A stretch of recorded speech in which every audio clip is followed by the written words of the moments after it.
不是看外形配点，而是神赋予的命定。你打开一款新游戏，开始创角色，第一步选职业，第二步外观自定，脸型、发型、发色、瞳色、身形、肤色，第三步能力配点，力量、智力、敏捷、体力、魅力。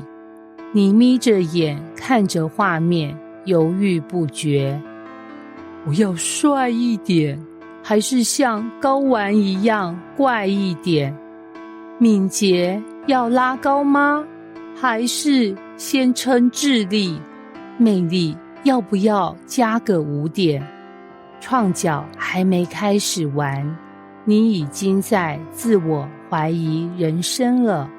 我们很自然地会问，我要怎么配才能最强啊？但你有没有想过，如果人生根本不是靠配点决胜负，而是根本已经被设计好，在这个以外表和能力为王的世界，我们是不是也不知不觉把属灵的命定看成了角色养成游戏呢？但圣经告诉我们，你不是靠自己配点变强，神早已在你未出生前设定好你的命定。社群媒体时代，每天打开 Instagram、TikTok、Threads， 满满都是高配人生。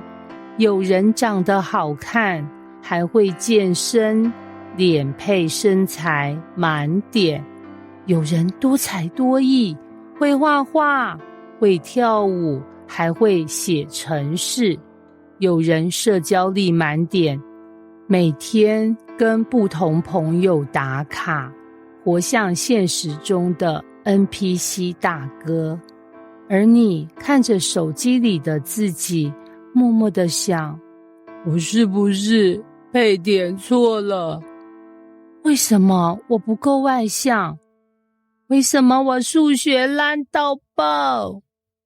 为什么我身高不是180？为什么我信了主却不会弹吉他？我们从小被告诉要靠努力补足弱点，要多方发展才有竞争力。于是我们拼命配点，拼命修炼，却在心里累了，因为我们活在一个叫做永远都不够好的剧本里。但在神的眼中，你的初始设定早就完美的配合他给你的呼召。很多游戏都有随机生成角色属性的系统，你按下建立角色，系统帮你乱数决定你的起始能力值。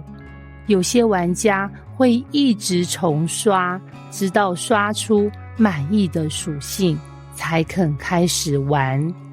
你是否也曾对自己的人生想过，为什么我不是别人？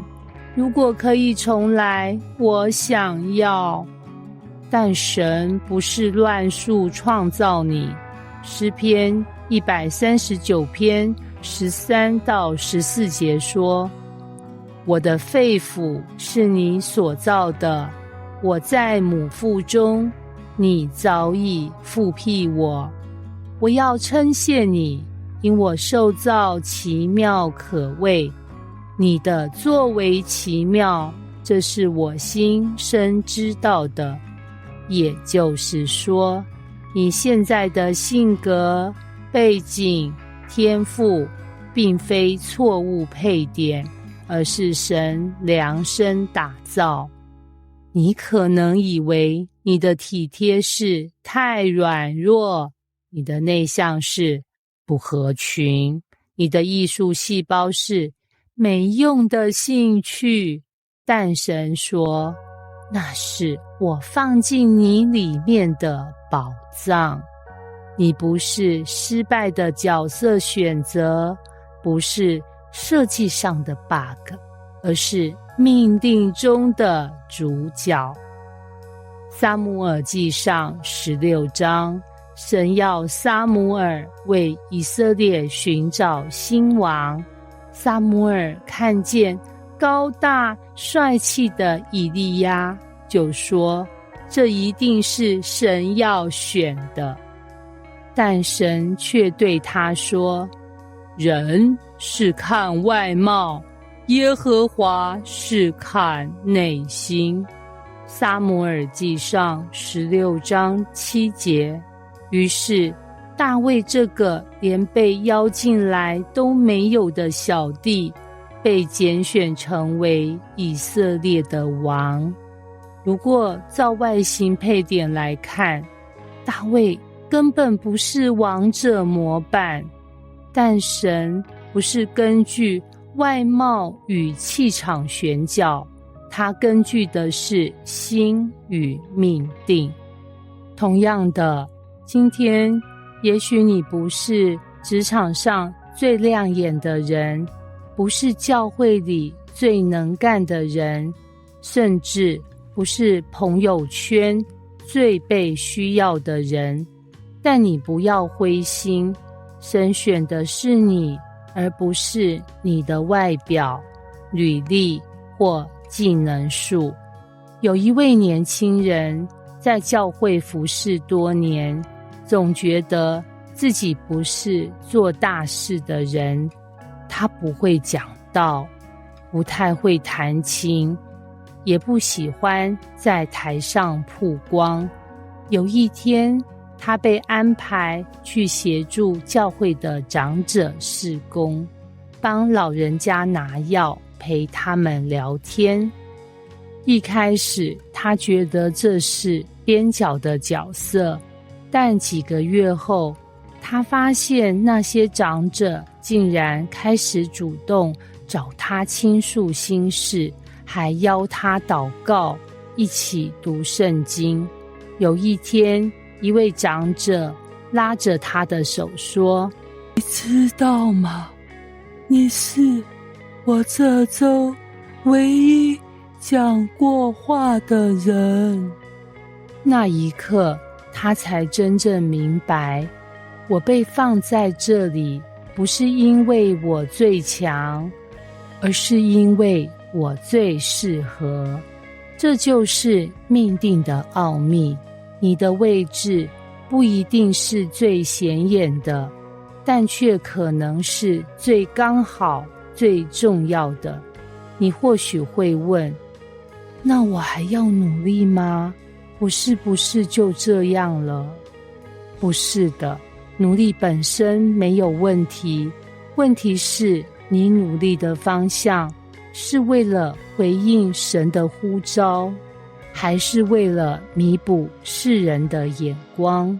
属灵生命的成长，不是自己给自己乱点技能，而是聆听神说，孩子，这就是我要你走的路。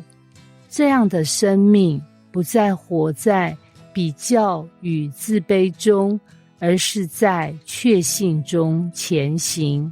结语，神不是要你成为谁，而是成为你本来就被呼召的样子。我们总是想变强才被接纳，但神的逻辑正好相反，他先接纳你，然后在爱里装备你。你不用配成全能型角色，也不用挤进别人的模板。神不需要你成为谁，他只要你回应你是谁。这是一条不靠刷经验，不靠比排名，而是靠关系与信任走出来的道路。所以别再盯着别人的能力表格，也别再用世俗数值来衡量自己。回到那位创造你的神面前，让他告诉你，孩子，你不是错误配点，你是我精心打造的杰作。